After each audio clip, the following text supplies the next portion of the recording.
So another paranormal experience that we had was Mission Inn in Roverside. I don't remember details off the top of my head, but if I remember correctly, it was built in the early 1900s, and a lot of famous people, a lot of presidents, celebrities, people from England. I even think a Prince of Dubai went there, stayed there and all that stuff. And my sister and I used to go every year for Christmas. We would go literally the weekend before Christmas, and we would just walk through the downtown area in front of Mission Inn, and then we would walk through the Mission Inn to see the Christmas lights, because every year they throw a beautiful Christmas light display every single year. And I mean, that place goes all out for Christmas. Beautiful courtyards, beautiful hallways, everything is just beautiful.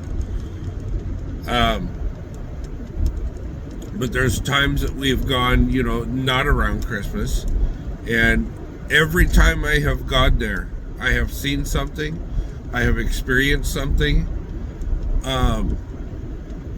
There used to be a little bookstore on the next street over, and it was off of the main street right there.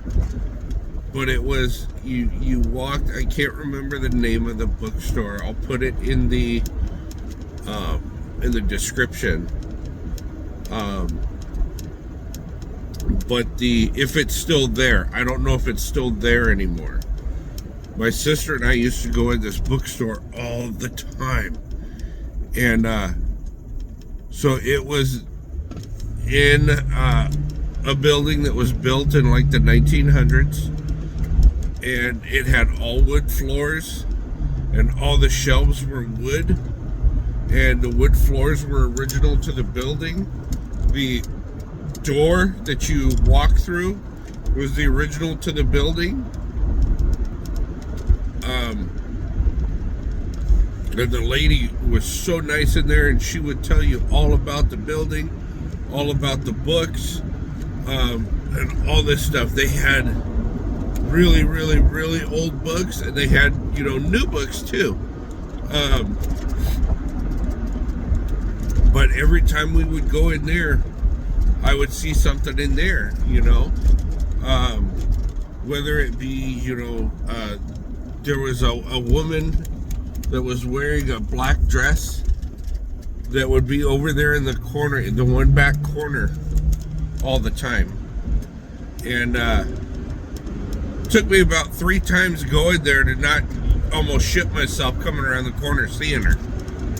But you could tell that she just didn't belong.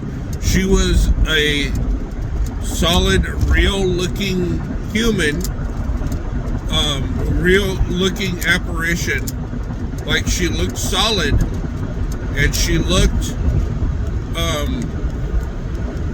didn't look like a ghost at all. But she was wearing a black dress, like early 1900s style, the kind that flared way out at the bottom, and it was very lacy, and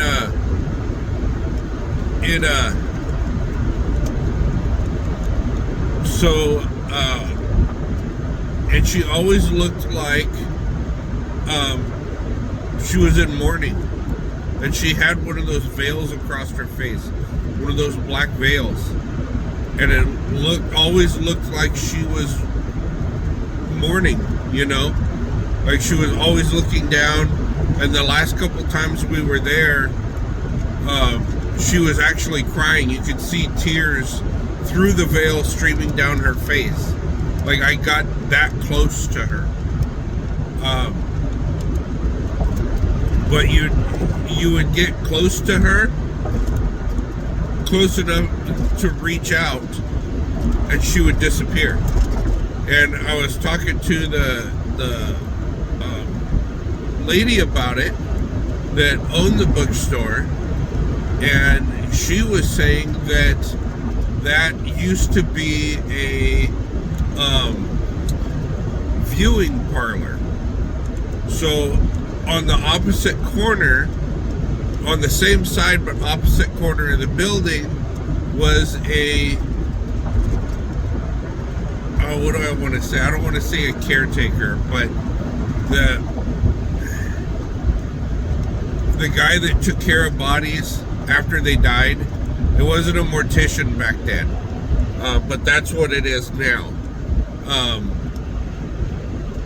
And the room that they were in, that the bookstore was in, was one of the viewing rooms, you know, where they have the viewing. And she goes, the best we can figure is where she's standing and looking was where the casket of her husband, father, loved one that died was. And there had been sometimes my sister and I had gone to this bookstore like maybe 12 to 15 times, because we used to go out to Mission Inn all the fucking time, all the time. It's just beautiful. My sister was a aspiring photographer at one point. Oh, those lights are bright. Wow.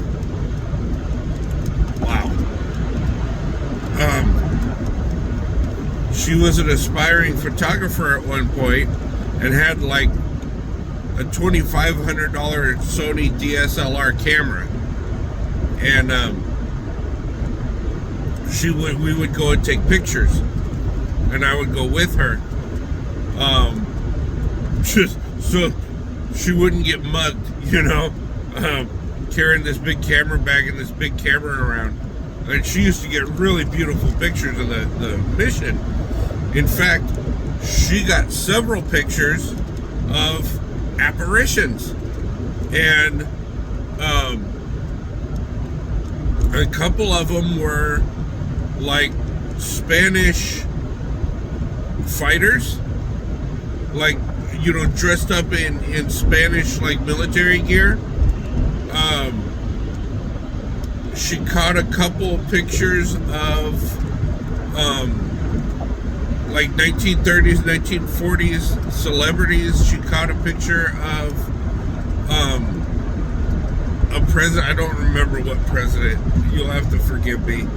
I don't remember, but I know when she was taking pictures of the second story level on the outside of the building, she caught a picture of one of the old presidents that used to go there all the time. Like, they literally gave him a room there because he went there so often. I forget the name of the president. I'll have to look it up. But yeah, and we used to see stuff all the time. You know, walking down the sidewalk, walking through the courtyard, we would see, you know, people in period dress, which around Halloween was another good time to go. They actually had people that dressed up in character, you know, for the era of the Mission Inn, which was really cool. But you could tell that these were apparitions, and it wasn't actual humans dressing up as reenactment, because it wasn't Halloween time, you know. And some of them were see-through, and you'd go to look again and they'd be gone, and all that kind of stuff. But yeah, I don't talk to my sister anymore, but I know she still has the pictures. So I can't, I know they exist, but I can't ask her for them because I haven't talked to her since 2015. So when my dad passed. So yeah, those will be hard to come by. But I wish I was able to link you guys to a website or something with those pictures. But yeah, that's another hot spot that we went to, was Mission Inn in Roverside. And there was never a time that we went that there wasn't something there. Not one single time we went was there not anything there. So yeah, that's another hot spot.